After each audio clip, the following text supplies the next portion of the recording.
America, we got to get back to doing what's expected of us as free citizens in this democracy. That means being tolerant, being respectful, staying informed, and being engaged.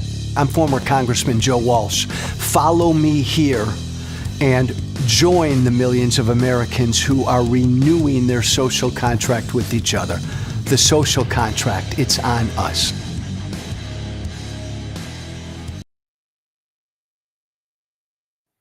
Hey, former Congressman Joe Walsh with you this Thursday. Thank you, everybody, for tuning in. A reminder, everybody, our No Kings merchandise is here. Get your No Kings hoodie, t-shirt, ball cap, all of that. Go to oneflaginitiative.org, all one word, oneflaginitiative.org. Order your No Kings merchandise. It was one of the strangest presidential campaigns I've ever lived through.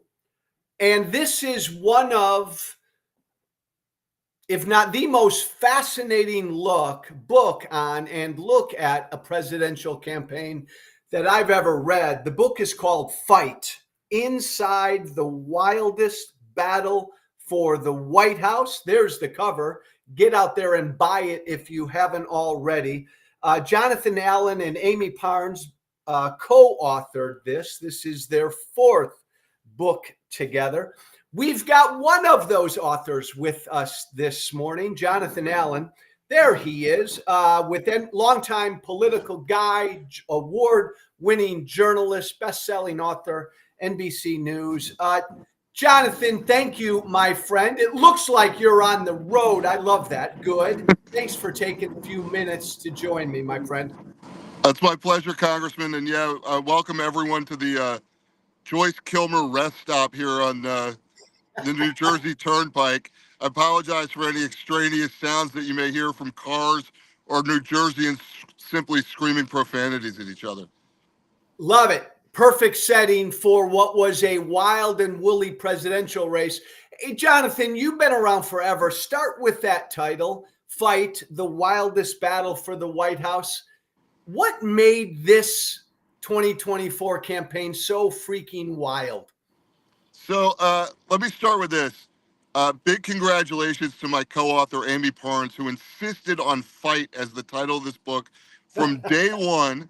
Really? Despite the fact that I wasn't necessarily into it at the beginning when we first started, and the publisher wasn't, and our agent wasn't, and she just kept fighting for Fight. She would have like... Why, Jonathan, why was she so insistent upon Fight? She just loved it. She thought it encapsulated everything. And over time, as we worked on this book, it just became clearer and clearer that she was right. And I say that because, we first started discussing titles as we agreed to do the book. And what's, I think, interesting about this is this is our third campaign book. And the previous ones, we knew we were doing it heading into the campaign. This time, we didn't. We were not planning on doing a campaign book. And then the Biden-Trump debate happens in late June. Our publisher calls, a week later and says, "I think you guys might do a campaign book," go through some negotiation. By mid-July, we know we're doing a book on a very short timeline. But you start talking about titles immediately, like what would be a title if this person wins or that person wins or whatever. And Amie was all about Fight. And you said Inside the Wildest Battle for the White House. That's my contribution, was the subtitle. And I mean, what was wild about it, I mean, people use the term unprecedented so much, and very little in our politics is unprecedented. But we saw a debate unlike any we've ever seen. We saw the shooting of a former president and one of the nominees. And we saw a president withdraw despite having accumulated the delegates he needed for the nomination, which we haven't seen before. And then, you sort of go through this whole thing, and, in a very short span of time, 130 days or 140 days, you go from, Biden versus Trump to Election Day, Kamala Harris versus Trump. Never seen anything like it in politics. Maybe you have, but I certainly have not. I agree. Recall your in real-time reaction when you're watching that debate, that Biden-Trump debate. Again, you are a good, solid political insider and journalist. But Jonathan, as you were watching that debate, what went through your head? Couple of things. First of all, I thought it was terrifying that the leader of the free world, the guy with his finger on the nuclear button, couldn't put together a coherent thought. It just it it was shocking. And look, I believed that Joe Biden was in decline. Yeah. Amie and I's last book, which got less attention, was called Lucky, How Joe Biden Barely Won the Presidency.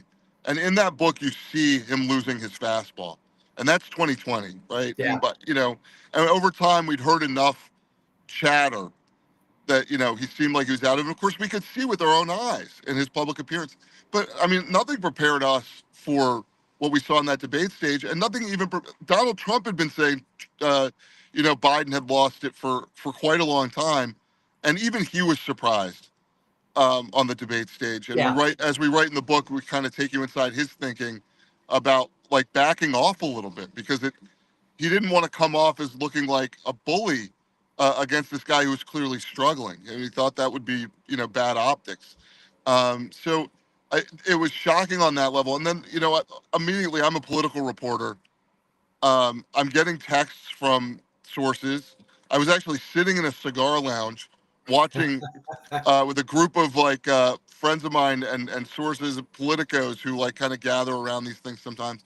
And everyone had the same reaction, regardless of their sort of political leanings, which was it's over, meaning the election is over. If Joe Biden's the nominee, and so we all sort of figured pretty fast it was like he was going to get out. I started making phone calls. I told I said to my colleagues at NBC, we can't wait for this debate to end to start calling people to ask for their reaction because it will be quick. I was shocked that Biden hung on for 24 days. Jonathan, based on your reporting in the book, did people inside the White House know during and after that debate that it's over? No, I mean, I shouldn't speak for everyone inside the White House. The people closest to Joe Biden did not. Yeah. Why? Meaning, And you meaning get into him, this. You get into this in the book, but those within his inner circle, man, they were hesitant, right, even after the debate, to say anything. yeah, they were pushing back. They were telling everybody Biden was fine. His campaign leadership, the White House leadership, they went out on a full-scale offensive to tell people to not believe their lying eyes. And then, as we go through this in the book, they spent a lot of time disparaging Kamala Harris in order to save Biden, try to save Biden. They tried to drown her. So they're telling donors and other influencers in the party that she's a disaster and that they're much better off sticking with Biden. And as she becomes the nominee, within a matter of weeks of them, days in some cases, telling people that she's a disaster. I mean, if you could not foresee the possibility that she was going to be the nominee, you had your eyes closed. And so presumably the people that are making this argument are doing it despite knowing that she may be the person that carries the torch for the Democrats. That's Jonathan Allen, everybody. You know him with NBC News, best-selling author. He and Amie Parnes have just written an amazing book on the 2024 campaign, Fight Inside the Wildest Battle for the White House. If you have not bought this book yet, buy it. Jonathan, Buy two of them. Buy two, buy please. two. Buy four. Who ultimately got Biden out? I mean, at the end of the day, it's Biden. Biden has all the power, and I think a lot of people didn't understand necessarily immediately. Like, he couldn't really be pushed from it, at least not technically. He had to say, I'm giving this up, because all those delegates were pledged to him. He'd won the primaries. And so in order for somebody else to win it, he had to get out. But we paint a scene in the book toward the end. So he gets out on a Sunday. On that Saturday, he is at his beach house in Rehoboth Beach, Delaware, and he's got a couple family members around, and he's got Mike Donnellan and Steve Ricchetti, his closest aides from the White House, and he's summoned them to the house, and he's got COVID real bad. And it was never really reported just how badly he was suffering. So he is out. I mean, he's physically just burdened by like respiratory problems. Yeah. People are wearing masks inside the house. And Donilon and Ricchetti kind of walk him through the what ifs and the, where do things stand? Here's how many delegates you still have that are, supportive of you. Here's what the polling looks like. Here's what the fundraising looks like. And nobody who works for the president is going to tell him to get out, but they can paint a picture for him that is bleak enough for him to come to his own conclusion. And our sources said that that's basically what they did. They showed him what the realities were. And the biggest thing that he latched onto was he wasn't going to be able to stop fighting Democrats. Like, Yeah. the Republicans were one thing, saying he's got to get out, but the Democrats in his own party fighting him. And he said this to his, when he did get out, he said this to his staff at the White House. He said, I can't win this fighting Democrats and Republicans the whole way. Pelosi, how big of a role did Nancy Pelosi play? Huge, massive role. There were a significant part of the Democratic Party wanted Joe Biden to get out. Yeah. And nobody wanted to take a leadership role or risk getting their fingerprints on that. So Barack Obama wanted him to get out and wanted to have an open, a mini primary and an open convention, which is sort of fantastical political thinking. Yeah. And Pelosi kind of wanted that too, but none of them wanted to call on him to get out for a variety of reasons, including the fact that a lot of Democratic voters still supported him. Like, if you're a Democratic member, and you would know this, Congressman, if you're a Democratic member and your constituents are split, your Democratic constituents are split over it, you don't want to come out on either side, even though you may think the right thing is for him to get out. So Pelosi, and we write this in the book, there's a lot of sort of detail of what she's thinking, who she's talking to, the donors who are cutting off money to Biden. And she basically takes the leadership role of making sure that the conversation about him leaving doesn't die. Because he comes out, I think it was July 8th, he sends a letter to the Hill, to Democrats in Congress. And he says, I'm sticking in. I made my decision. I'm staying in this race. Get behind me. You're supposed to get behind me. She comes out 2 days later, goes on Morning Joe and says, he's got a decision to make. And on Monday, he said what his decision was. And she's like, he's still got a decision to make. So she's like keeping the thing alive. And there were a couple of points, really sort of important points where she did that. So it would be inaccurate to say that Nancy Pelosi, told Joe Biden to get out, because I don't think she ever said to him, you've got to get out. I think she's smart enough to know that that would have backfired. But at the same time, she just keeps the public pressure up on him. The same day she does that, George Clooney puts out his op-ed. It's kind of stunning that he would say that he saw that. He saw Biden be that bad at a fundraiser a couple weeks earlier and said nothing. I mean, it should be troubling to every American that anybody saw anything like what they saw on the debate stage and didn't blow a whistle. It's why the Democrats have lost a lot of the trust of their own voters, not to mention swing voters. Jonathan, you know that I'm obviously a very outspoken never Trumper. I think Trump is incapable of putting the country's interest ahead of his own. But as I read your book, and I get so pissed at Biden, I just keep reading and thinking that the problem here was, like, Biden didn't want to put the country's interest ahead of his own. He was so damn stubborn to stay in. Is that harsh? No, I think that's a proper read of the situation. The most charitable way one could see it is that he never truly believed that the country's best interests were for him to leave. Right? So he has convinced himself that he is the only one that can win. Do you think that's true? Do you think he did convince himself of that? Yes. I mean, I think he largely convinced himself of that. Okay. But still, he's been around politics a long time, and no matter how much he's in decline, it's not like he's out of it all the time, right? I mean, and this is somebody who's able to weigh these equities, and he should have been able to step outside of his bias, his obvious bias toward himself in this moment, and say to himself, I am no longer the person best capable of taking on Donald Trump. And if I really truly believe democracy is at stake, I need to get out sooner than later. And look, the other thing that I think is irreconcilable, and we talk about this in the book a little bit, is he gets out for one of two reasons, and maybe both. One is he's no longer capable of running. He doesn't have the faculties to run. And if that's the case, how does he have the faculties to remain president of the United States? Why doesn't he Yeah. resign the office? Or he gets out because he's losing and there's no way to win. And I think that strikes a lot of people as sort of unfair. Like the Democrats went through their primary process and they're like, oh, well, our guy's losing. Let's switch candidates. And I think that those logical things were never really resolved with the electorate. Not at all. Jonathan, do you think it's such a fascinating book?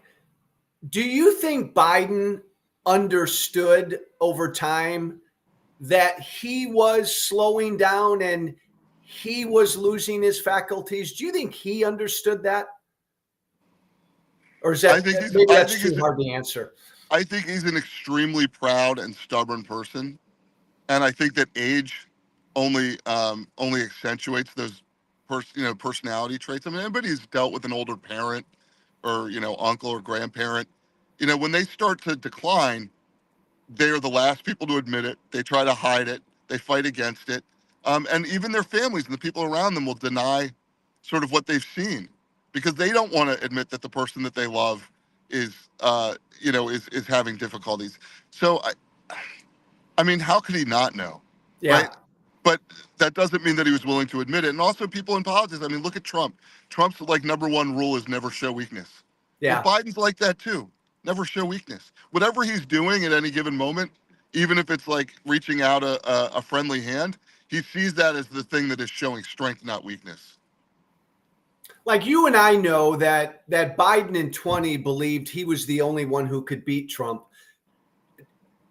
Do you think there's a part of Biden, Jonathan, that believes he messed up by waiting so long, by the way everything went down, that he actually helped get Trump elected in 24? I don't think he believes that, but I think it's true. I think it's true. He helped Trump get elected in 2024. He went from being, for the Democrats, from being the GOAT, greatest of all time, to a GOAT, like the blamable farm animal. Yeah. And for him, that's a sad reality, but he has only himself to blame for it. He is still telling people that he would have won this election had he stayed in. It's delusional. Not only would he have lost, the Democrats would have lost more seats in the Senate and the House. Completely. You don't call it a cover-up in the book.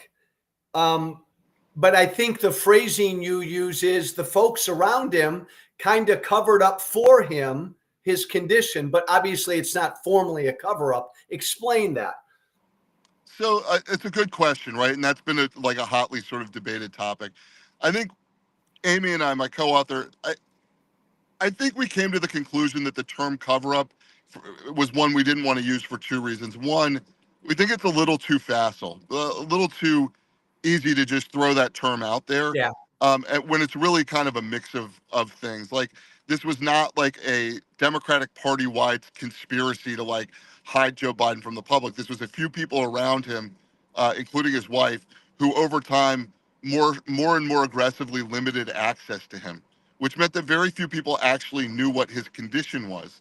And so among that tight circle, maybe you would use that word, but the idea of a cover-up tends to be a little more expansive, and I think in this case has been a little more expansive. And the other reason that we didn't like that term is if it doesn't have a legal meaning, it has close to a legal meaning.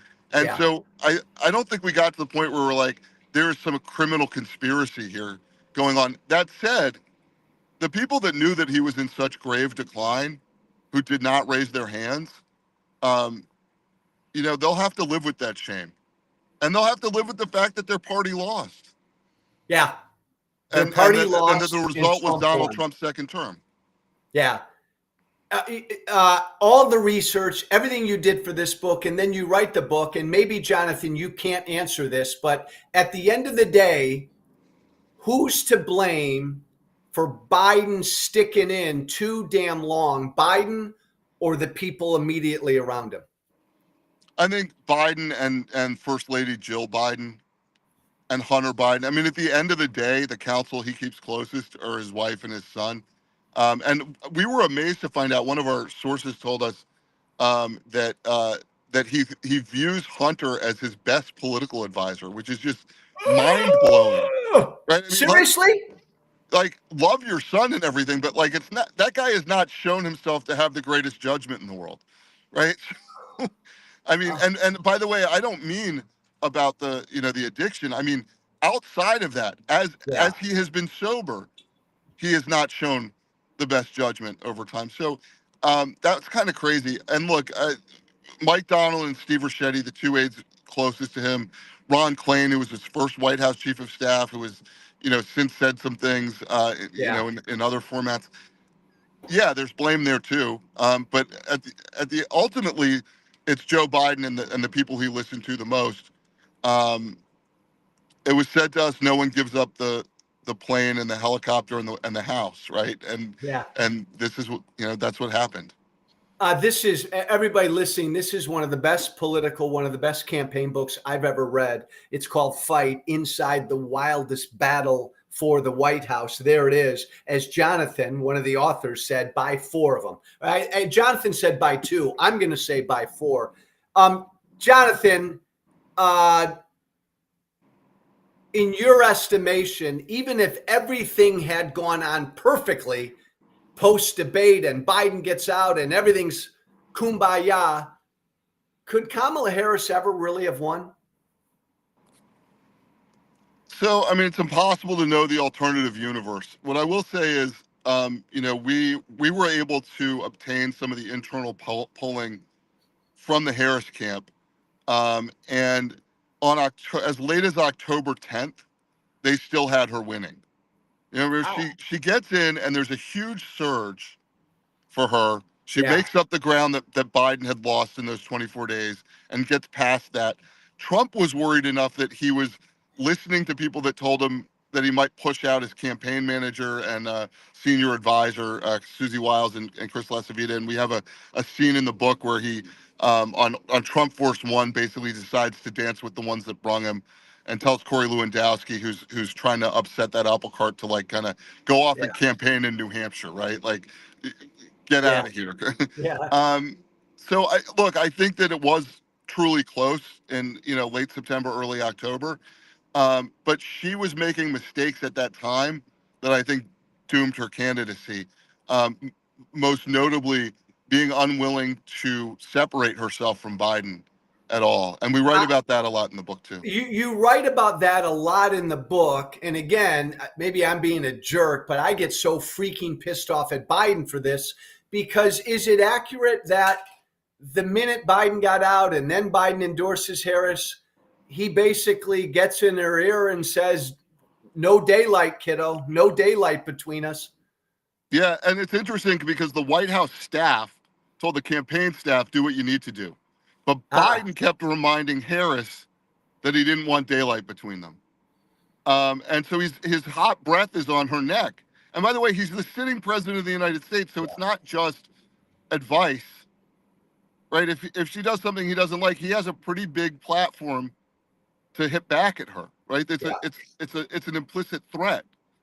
And he didn't want her to tarnish his legacy by distancing herself from him. And he believed that what he was running on was working, which is crazy because the right track, wrong track polling in the country showed that people thought the country was on the wrong track. And still, a lot of the people who thought it was on the wrong track were willing to vote for the Democrat to stop Trump. And so she's got him breathing down her neck. I think she had been accused in her past of being disloyal, and that's in her mind that she should stay loyal. And she also didn't have a plan. Like, even if she wanted to break from him, it wasn't like she had a go bag with her like plan for how why she's running and how she's going to help the American people. And in the end, she says that the change that she's going to bring, remember, it's a change election with the right track, wrong track. She says the change that she's going to bring and the difference she has between Biden and herself is one of background and experience, which basically leaves it to like race, color, where you come from geographically, gender, these immutable characteristics, but nothing on the substance, which is what a lot of swing voters in swing states wanted was, what's the plan to get out of inflation? What's the Yeah. plan to secure, to secure my family's safety? So, Jonathan, you know that like I was a big part of Republicans for Harris, Liz Cheney, Adam Kinzinger. In they obviously they made that a big part of her campaign. Did folks think that was a mistake? Well, look, I think anytime you're bringing in Republicans, you're going to have some people in the Democratic Party uncomfortable with it. Yeah. So, I mean, Liz Cheney is complicated for Democrats. They love Yeah. her for what she did on impeachment, but they also connect her to the Iraq War, which is not unlike, why the MAGA base doesn't like Liz Cheney. I think, in the end, um, I think there was a little bit of backlash internally. I don't think it cost her votes, but I also think that the Republicans against Trump were going to go hell or high water. Look, if you're a Republican that has come out as anti-Trump, as you Congressman, Yeah. have done, you're pretty damn sure you want to go to the polls. Yeah. It's not nobody has to convince you to go out and vote. Yeah. Yeah. You say in the book, Harris felt a loyalty to Biden, but Biden never felt that same loyalty to Harris. Explain that. I mean, Joe Biden wanted to be president his whole life. He ran several times for it. He was told that he wasn't good enough, basically, by Barack Obama, repeatedly by others. Hillary Clinton ran in 2016 when Biden was the sitting vice president and wanted to run. And I think he thought that all the doubters were always wrong, Yeah. that he was always right, and that he was kind of God's gift to politics. And he didn't think that he owed anything to Kamala Harris. He put her on the ticket and made her vice president. What did she do for him? I think that was kind of the attitude. And Yeah. there's never a point in this period where you see Joe Biden put anyone or anything above his own interests. Jonathan, that is a theme of yours in the book, and I so appreciate that you all pounded that home, because that's the impression I got, is that at no point did Biden put anybody else's interests, the parties, the countries, ahead of his own. I wanted to slap him. He was like a bitter old man. It just pissed me off. And what he didn't understand is that what was in his best interest after that debate with Trump, what was clearly in his best interest was for another Democrat to beat Trump. For his legacy, Jonathan. Correct. Which is being undone by Trump, as Trump promised to do. It is being undone by Trump. And, if Kamala Harris wins the presidency and Joe Biden stepped aside, he's a hero. He's a hero. Forever. He's a hero. For the Democrats, he is a hero forever. He looks like the guy that voluntarily stepped away from power when it got to be too much, as opposed to some Shakespearean king like wandering around the castle, thinking that he has power, who's about to get deposed. He ends up being like a hero. And so to not be able to have that foresight is remarkable. And for the people around him to not have that foresight is remarkable. But, people in politics, people who run for president, those egos are so damn big. I mean, and it's hard to get out of that. Two more for you, and then I'll let you make your way up that highway to New York City. You've been around for a long time. You've been around the halls of power for a long time. You've written a number of books. Jonathan, even writing this book, what most surprised you when you researched and reported and wrote this thing? It's that thing that we were talking about, but I'll give you the best example of it in the book, and there are others. But that the Biden sort of self-interest, and the degrees of it. So on the day that he gets out, and we report this for the first time, Kamala Harris's brother-in-law and several of her top aides are meeting in the pool house next to the pool at the vice president's residence. She's not in there, but she knows what's going on, and they're sort of gaming out like what happens if Biden gets out, and they don't think it's imminent. They don't think it's like that day, but they're meeting, and there was the sort of whole public perception that she was doing nothing to set up. And the truth was she was doing very little, very quiet things to set up, to be ready. I would say responsibly ready. but not doing anything to undermine him, including not even making calls to some friends to talk about it or taking calls from people because she was worried that it might look like she Yeah. was, too ambitious. So that meeting gets interrupted because uh, her her brother-in-law's son comes and interrupts and says, "Hey, she needs you guys," and she's up in the residence, and her team like runs upstairs, and she's on the phone with Biden from Rehoboth Beach, and he's got Donnellan and Ricchetti on the line, and so sort of two teams talking to each other, and he says, "I'm going to get out," and she says, "Are you sure?" And he says, "Yeah, I'm sure," and she goes, "Are you going to endorse me?" And he says, "You have my support, kid." And Congressman, you've been in politics. If you're looking for the E word and you don't get it, it's the F word, right? I mean, and he says, "Well, look," and she says, "You have to endorse me now. You told everybody that I was the next best person. You made me vice president. That your legacy is on the line here as to whether you made a good decision in picking me. And by the way, once you get out, all the delegates are free, and there's going to be absolute chaos of people trying to lock down delegates. Like, you've got to endorse me." And he says, "Well, this is on a Sunday." He goes, "Well, maybe like Thursday." Oh, God. And what becomes apparent is what he wants to do is take 3 or 4 days to bask in the glow Yeah. of magnanimously giving up, this nomination that he has. And it's like, but like the practical effects on the Democratic Party on her are severe. So she's like, "You got to endorse me now." And she makes her case, and he says, "You made some good points," and they get off the phone. And this is, maybe half an hour or so before he ends up making his announcement. They get back on the phone, and he says, "Okay, I'm going to do two statements. One will be my statement, and then the second one will endorse you." And she's like, thinking to herself, like, "Good Lord, as fast as possible," right? Because as you know, he got out, and then for like half an hour, everybody's Yeah. like, "Why the hell didn't he endorse Harris? He must not have faith in her." And meanwhile, Barack Obama is trying to set up like an open convention. Yeah. He's Yeah. we have a scene where I say it's a scene, but like in the book, you can read about how he had set up a call with Jim Clyburn, the congressman from South Carolina, very influential in Democratic politics, for that evening. And Clyburn wants Biden to make the endorsement fast so that Clyburn can get out his own endorsement, so that by the time he gets on the phone with Obama, there's nothing to talk about, and he can say, "I've already endorsed her. You need to do it too." Yeah. God. Jonathan, last question. And again, you are a seasoned, grizzled, veteran political dude. You're not old. But Grizzled though. even you, Jonathan Allen, you write a book like this. What do you find most troubling? Because to me, this is a fascinating, troubling look at a presidential campaign. What do you find most troubling? I think the most troubling thing, there were two most troubling things. Number one, that the president of the United States was in the shape that he was in, Mhm. and nobody said anything.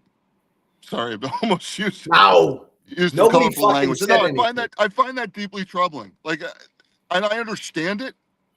I understand the motivations, and they're bad. They were the wrong motivations. They are misguided motivations, right? We're going to keep our guy and we're going to keep close to power. He's better than other people. Like all this bullshit that you hear in politics. We saw a guy on the stage that night who had no business being president of the United States. And Jonathan, everything Hold they on, did, let me say, if his worst moments were that bad, yeah, right? Like, here's a guy who stumbles to come up with the declaration that he finally beat Medicare.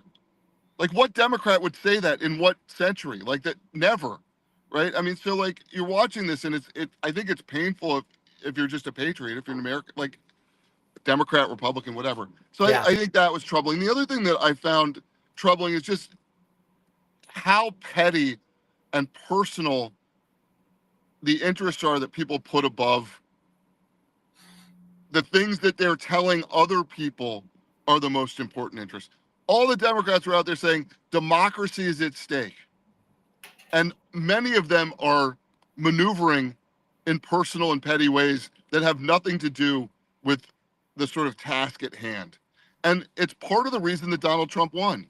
yes, right? I mean, he prioritized winning, and the Republicans prioritized winning, and you saw him draw back in this campaign in some ways, make some decisions on policy that moved him to the middle, that were not his sort of like instinctive base red meat stuff. And so, like, I think those two things are most troubling. Biden being in the job while that's going on and nobody's saying anything, and then the other piece, obviously, just the various interests that get in the way of what the people who have those interests are saying are in the interest of the country. Completely. And Jonathan, completely. And that's a great way to end. And for someone like me who believes in my bones that Trump is an existential threat to our democracy, you read your book, I read your book, and everything the Democrats did only helped put Trump back in the White House. The book is called Fight: Inside the Wildest Battle for the White House. Jonathan Allen, Amie Parnes wrote it. It's their fourth book together. There it is. Go out and buy it. It is fascinating, troubling. It's an amazing read. Hey, Jonathan, my friend, thank you. Safe travels. We'll talk soon. Thank you, Congressman. I really appreciate it. Thanks, Jonathan. Bye. Thank you for listening. Remember to listen, share, and follow The Social Contract with Joe Walsh on Apple Podcasts, Spotify, and everywhere great podcasts are found. And be sure to leave a 5-star review. This has been The Social Contract